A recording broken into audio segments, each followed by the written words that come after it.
welcome to the Ag and Culture Podcast, episode 9. Mike, how are we doing today? We are doing good. Being interesting looking at myself with headphones on, not the normal setup. Hey, we're doing a remote version today. It should be a fun new experience, so hopefully Heck people yeah. will bear with us. Heck yeah, for sure. So today we're diving into a three-part series, organic versus natural.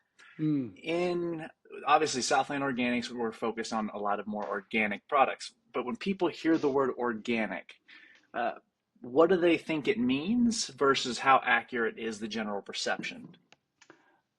Well, what did they generally think it means? So many people think so many different things. It's changed. It's morphed over the last couple of years, at least in my opinion, from talking to different people. It's a buzz term. Um, But at the end of the day, it's supposed to have a legal meaning.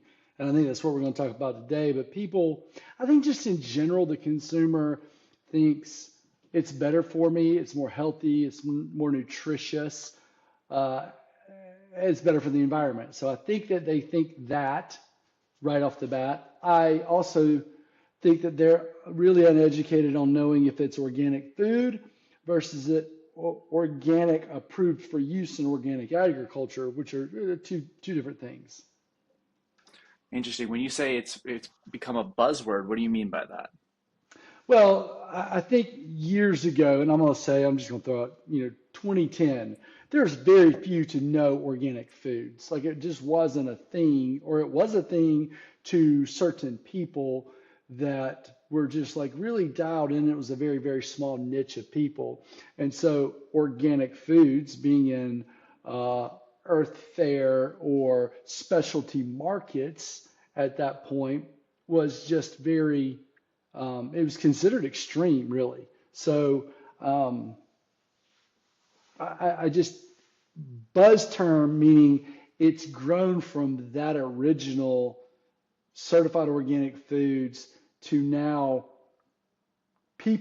companies exploiting that term, becoming more of a marketing thing, although it's could be abused. Um, and there's so many other terms, all natural, regenerative. Um, Good gosh, whatever the one where they raise food by the moonlight. Like there's stuff everywhere. Um, some of it's just marketing ploys, if you ask me. Gotcha. So if we rip away all the marketing ploys at a base level, what does organic mean legally in agriculture and food? Okay, so legally it means that that food or that product has been certified by some certifying agency that the USDA has approved, right? So there's many certifying agencies out there that do USDA certified, or they do their own certification, and they may be a marketing company in and of themselves to be organic. Interesting. So what is like the base parameters for a organization to be allowed to certify with the USDA organic? Well, so the USDA puts out, the U.S. Department of Agriculture puts out rules, and they have a steadfast and very thorough rule. And they say, hey, if you're going to follow our rules, you can be a certifying agent. And I'm sure I don't even know how all that goes, but I'm sure different agencies can certify under them and through them in relationships. But there are certain states that certify USDA organic. Washington State's the number one that comes to mind. So you can be certified USDA organic or approved for use, which means you're a product that is going into organic food systems through the Washington State Department of Agriculture. You're WSDA certified organic, which means they certify through USDA. Gotcha. So if a food has an organic label, when people read that, what should they say? Like, oh, this organic label guarantees X about this food. Well, all it really guarantees is that it's gone through a certifying agency, and that agency has certified that it meets the standards to be considered organic. Gotcha. So that doesn't necessarily guarantee it's more healthy or more. Is there anything that like, what does it not guarantee? No, it doesn't. it really doesn't guarantee anything that's what's written in the bylaws of being certified organic. So you can argue that by adhering to those bylaws, right, that it is healthier than what? Well, I don't know. So it doesn't. Well, let's take the good and the bad. If it's certified, let's just go with something like a grape or an apple or a fruit, what most people think of, or at least I don't know, you may think you think of that. It means that there's no synthetic permethrin, there was no Roundup, there was no glyphosate, there was no man-made fertilizers used on those trees. There was no pesticides or herbicides that aren't certified that were used on that tree.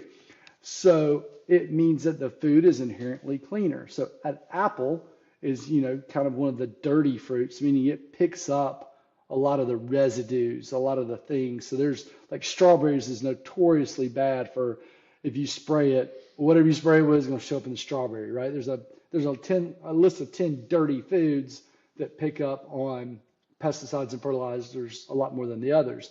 So all that guarantees is that those chemicals or certain chemicals that aren't on approved chemicals were not used during the production of this plant, and that the ground, the plant, the environment meets those requirements and with a certain buffer zone. Like I don't even know what the requirements are now, but you can't plant, let's just say, organic strawberries within so many feet of your property that's not certified organic farm. So, there's all these rules and regulations. So that's what it guarantees, is the certifying agency says. Now, doesn't mean that the strawberry's better for you. That's the conclusion, and it's a good conclusion, especially in that fruit. But it doesn't mean it's a healthier strawberry as far as vitamins and nutrition. So when it comes down to that, you can have an awfully ugly organic fruit. Maybe it didn't get enough fertilizer or nitrogen. Maybe it didn't have it had a lot of things that was missing in its growing cycle and it doesn't look good. So, there's the good and the bad, but that's what you're really guaranteeing. So obviously, there's no way to really measure public perception, but do you feel it's safe to assume that when people read organic, they generally think it's better for them, it's healthier, it's more nutritious? Is that the way that marketing has sort of positioned it? Yeah, I think it is. I would say what they need to think is it's safer, and which is a fair, it's certified safe, really. That would be the first thing I would think. I certainly wouldn't think it's more nutritious. I would just think it's certified safe.